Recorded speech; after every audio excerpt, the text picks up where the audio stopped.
শুধু আমার মা বোন যারা আছেন এবং যারা আপনারা আছেন, আপনারা সবাই প্রায় জানেন, একটা শুধু আমি আপনাদের কথা বলবো, জিক্রের কথা।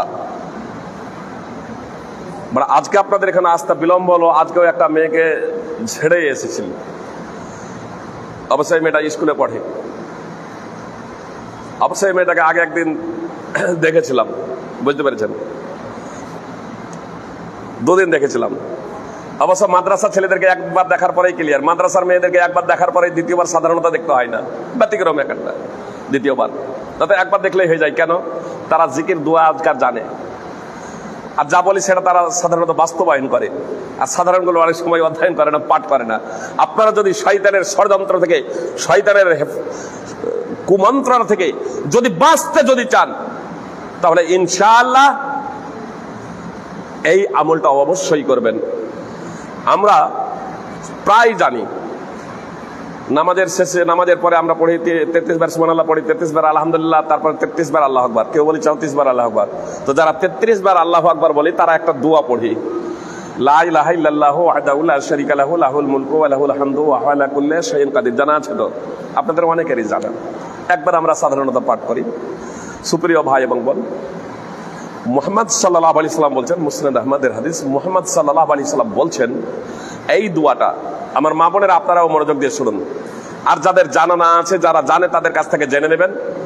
আর টোটাল যদি আমার মা বোনদের কারো জানা না থাকে, নিজেদের স্বামী আছে, ভাই আছে, তাদের কাছ থেকে জেনে নেবেন। উপরন্তু যদি কারো জানা না থাকে, মৌলভী সাহেবের কাছে লিখে নিয়ে নেবেন, ইমাম সাহেবের কাছে লিখে নিয়ে নেবেন, বা দোয়া জিকির বই আছে, তাতে পেয়ে যাবেন আপনারা। লা ইলাহা ইল্লাল্লাহু ওয়াহদাহু লা শারীকা লাহু লাহুল মুলকু ওয়া লাহুল হামদু ওয়া লা কুল্লি শাইইন কাদির। মুহাম্মদ সাল্লাল্লাহু আলাইহি সাল্লাম বলছেন, যে কেউ সকালে এটি 10 বার পাঠ করবে, যে কেউ সকালে এটি 10 বার পাঠ করবে, তার 100 নেকি লেখা হবে, 100 গুনাহ মিটানো হবে। যে ছোট ছোট যে গুনাহগুলো আছে, এই গুনাহগুলো এর দ্বারা মিটে যাবে। বড় গুনাহ হলে সেগুলো হালকা হবে। বড় গুনাহের জন্য একান্ত অন্তরে তওবা করতে হবে এবং তা থেকে চিরতরে বিরত থাকার আল্লাহ তাআলার কাছে অঙ্গীকার করতে হবে। তো 100 নেকি লেখা হবে, 100 গুনাহ মিটানো হবে, একটি গোলাম আযাদ করা হবে।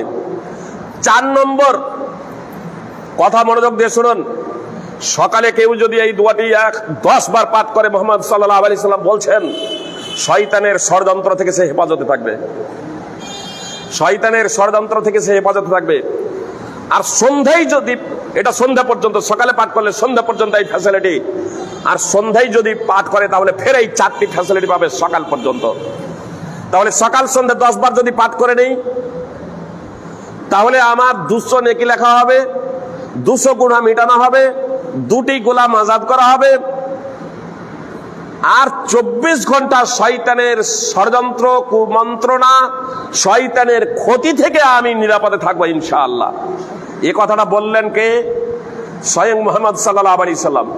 মুহাম্মদ সাল্লাল্লাহু আলাইহি সাল্লামের উপর আল্লাহ ওহী করেছেন, অর্থাৎ এই কথাটা স্বয়ং কার? স্বয়ং আল্লাহ। আমি বলেছি আমার কথা অবাস্তব হতে পারে, আমার কথা ভুল প্রমাণিত হতে পারে, কিন্তু এ কথাটা আমার না, স্বয়ং আল্লাহ তাআলার।